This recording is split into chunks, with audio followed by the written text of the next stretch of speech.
30 novembre 1972, 30 novembre 2022. 50 ans après, l'histoire s'en rappelle toujours.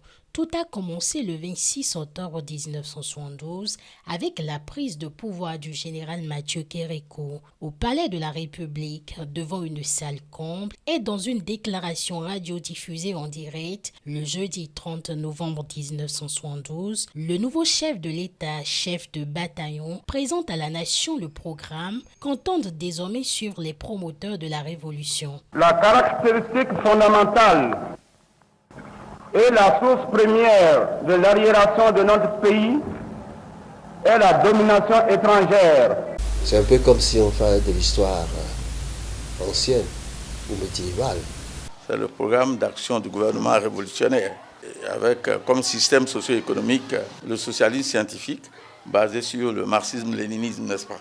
Ils appelaient toutes les couches sociales vivantes du pays pour discuter avec elles et pour recueillir leurs suggestions et leurs propositions.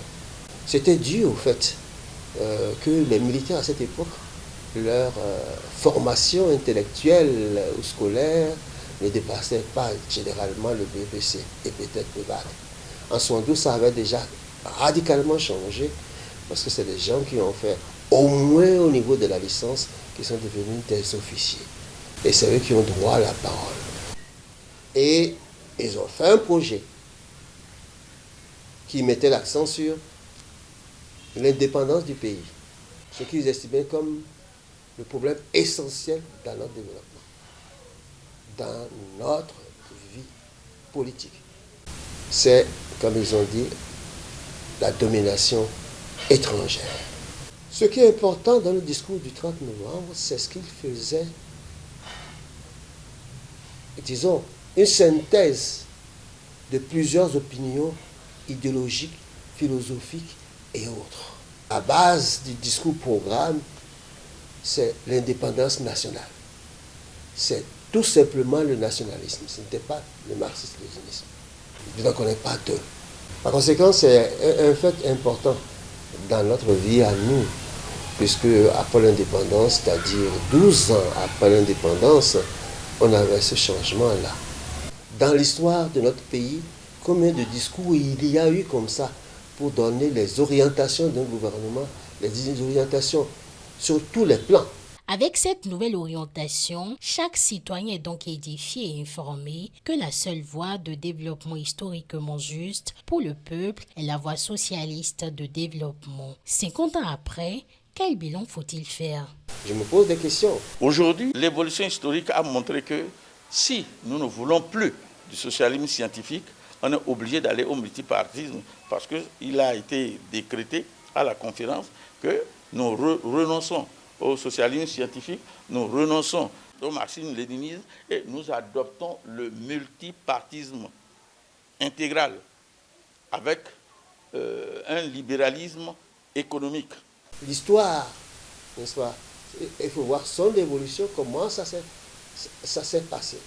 Est-ce que c'est ceux qui ont fait le discours programme qui ont fini par avoir le dessus pour donner les ordres?